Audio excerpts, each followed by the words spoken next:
భగవద్గీత 4వ అధ్యాయము 9వ శ్లోకము. జన్మ కర్మ చ మే దివ్యం ఏవం యో వేత్తి తత్వతః త్యక్త్వా దేహం పునర్జన్మ నైతి మామేతి సోర్జున.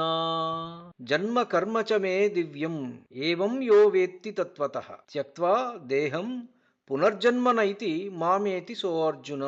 ఓ అర్జున, ఎవడు ఈ రీతిగా ఏవం మే అంటే నా యొక్క దివ్యమైన జన్మమును కర్మచ కర్మమును తత్వతః యథార్థముగా వేత్తి తెలుసుకొనుచున్నాడో సహ్ అతడు దేహం శరీరమును త్యక్త్వా విడిచి పునః తిరిగి జన్మను న ఏతి పొందడు, మాం నన్ను ఏతి పొందును. అతనికి జన్మ ఉండదు, నన్ను మాత్రమే పొందుతాడు. అర్జున, ఎవడు ఈ ప్రకారముగా నా యొక్క దివ్యమైన జన్మమును కర్మమును గూర్చి యథార్థముగా తెలుసుకొనుచున్నాడో అట్టివాడు మరణానంతరము మరల జన్మమునొందక నన్ను పొందుచున్నాడు. ఏమిటి ఈ శ్లోకం ఏం చెబుతున్నది? ఇది కదా మనం అర్థం చేసుకోవాల్సింది. నా కర్మలు దివ్యమైనవి, నా జన్మలు దివ్యమైనవి, అది తెలుసుకున్నవాడు మళ్ళా జన్మరాహిత్యం తెలుసుకున్న వాడికి అని చెప్తున్నాడు. ఏమిటది? ఈయన జన్మలు దివ్యమైనవి ఏంటి? ఈయన కర్మలు దివ్యమైనవి ఏమిటి? ఇవి తెలుసుకోవాలి కదా మనం. ఇది భగవంతుడి యొక్క అవతార రహస్యాన్ని, ఆయన తత్వాన్ని అర్థం చేసుకోవడం వల్ల కలిగే ప్రయోజనం ఏమిటి? ఆయన తత్వాన్ని అర్థం చేసుకుంటే కలిగే ప్రయోజనం ఏమిటంటే మళ్ళా జన్మ ఉండదు. ఆ ప్రయోజనాన్ని వివరిస్తున్న శ్లోకం అన్నమాట. ఓ అర్జున, నా జన్మలు నా కర్మలు దివ్యమైనవి. దేనికి దివ్యమైనవి? అలౌకికమైనవి. ఎందుకు అలౌకికమైనవి? ఈ సత్యాన్ని ఎవరైతే యథార్థంగా తత్వతః తెలుసుకుంటారో వారు ఈ శరీరాన్ని విడిచిన తర్వాత మళ్ళీ జన్మించరు. ఇది కదా ఆయన ఇచ్చినటువంటి statement. Let's analyse this statement. ఫైనల్గా ఇంకో మాట ఏమన్నారు ఆయన? వారు నేరుగా నన్నే చేరుకుంటారు. Every sentence is to be analysed. చాలా లోతుగా మనం విశ్లేషణ చేయవలసిందే. దివ్యమైన జన్మ కర్మ ఏమిటి? సాధారణంగా మనం అందరం కూడా మన పూర్వ కర్మల వల్ల ప్రకృతి యొక్క నియమాలకు లోబడి జన్మిస్తాం. కానీ భగవంతుడు అట్లా జన్మించడు. తన సంకల్పం ద్వారా లోక కళ్యాణం కోసం ఆయన అవతరిస్తాడు. ఆయన చేసే పనులు ఏవి కూడా స్వార్థం కోసం లేవు. చెప్పాడు కదా, పరిత్రాణాయ చ సాధూనాం వినాశాయ చ దుష్కృతాం ధర్మ సంస్థాపనార్థాయ సంభవామి యుగే యుగే. మనం చేసే పనులన్నీ మన స్వార్థం కోసము, మన రూపాయి సంపాదన కోసము, లేకపోతే పక్కవాడిని అణగదొక్కడం కోసము, వీటి కోసమే ఉంటాయి తప్ప, మన ఎంపైర్లు బిల్డ్ చేసుకోవడం కోసమే ఉంటాయి తప్ప మనం ధర్మం గురించి ఆలోచిస్తున్నామా? We never think of that dharma. Every karma of ours is focused towards earning something. We have desire to earn, అంతే కదా. కానీ భగవంతుడి యొక్క కర్మలన్నీ ఏమిటి? ధర్మ సంస్థాపన కొరకు. ఈ ధర్మ సంస్థాపన కొరకు చేసేటువంటివి దివ్యమైనవే కదా. అదే అన్నమాట. సో భగవంతుడు చేసేటువంటి కర్మలు, ఆయన జన్మలు అన్నీ కూడా ధర్మ సంస్థాపన కోసమే.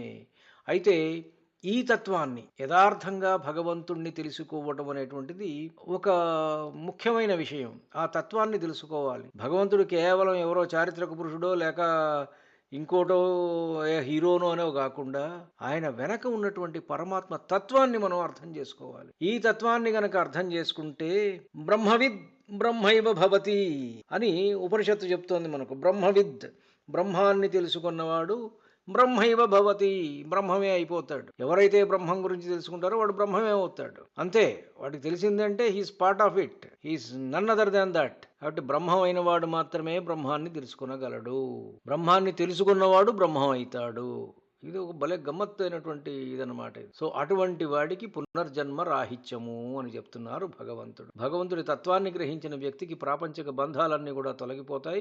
దీనివల్ల వారు జనన మరణ చక్రం నుంచి, from the cycle of births and death, he will be freed from all these things. మరి ఇవాల్టి సమాజంలో ఇవాల్టి సమాజానికి మనం ఎట్లా ఎక్స్టెండ్ చేయొచ్చు థాట్ని? Let's have some analysis.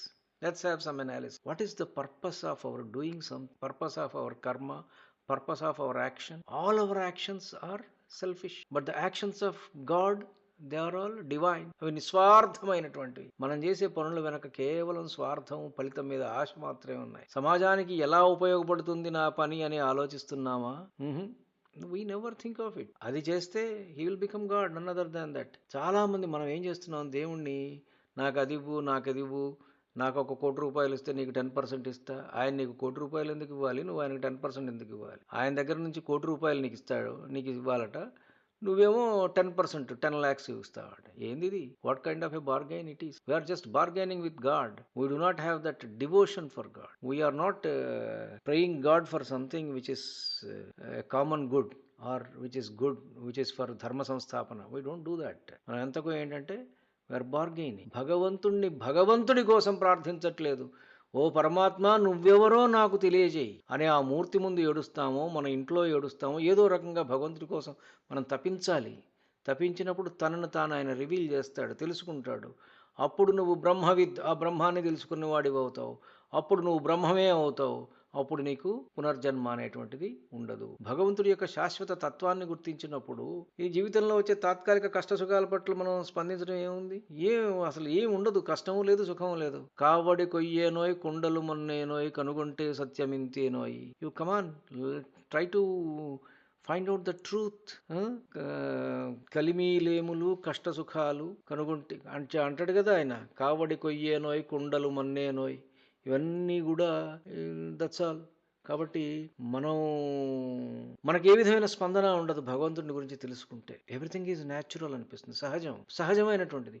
పుట్టడం సహజం, గిట్టడం సహజం. ఎవ్రీథింగ్ ఈజ్ న్యాచురల్ అని. అప్పుడు మనకు ఒత్తిడి ఎందుకు ఉంటుంది? అసలు ఒత్తిడి అనేదే ఉండదు. కాబట్టి మనం ఇంకొకటి లక్ష్య శుద్ధి.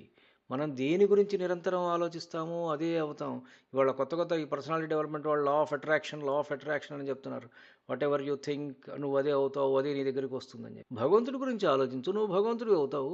You think of the God, you will become God. So కంటిన్యూస్గా అనమాట భగవంతుడి గురించి తపించాలి. ఒక రామదాసు లాగా ఎవడబ్బా సొమ్మని గులుకుతున్నావు అని చెప్పి భగవంతుడిని ఇచ్చేసాడంటే, భగవంతుడి గురించి అనుక్షణం కూడా చింతిస్తూ ఎవడబ్బా సొమ్మని గులుకుతున్నావు తన ఫ్రెండ్ లాగా అనమాట తిట్టాడంటే he owned him. You have to own him అనమాట. Own him. అలానే త్యాగయ్య ఓన్ చేసుకున్నాడు, తుకారాం ఓన్ చేసుకున్నాడు.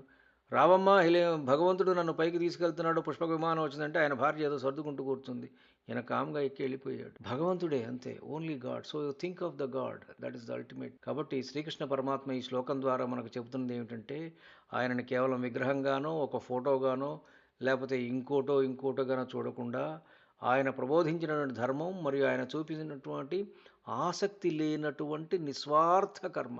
ఆసక్తి ఉండకూడదు, కర్మ చేయాలి, నిస్వార్థంగా ఉండాలి. అటువంటి మార్గాలను అర్థం చేసుకుంటే అదే నిజమైన జ్ఞానము, అదే మోక్షానికి మార్గం. ధన్యుణ్ణి. నమస్కారం. మీ ఊటుకూరు జానకి రామారావు.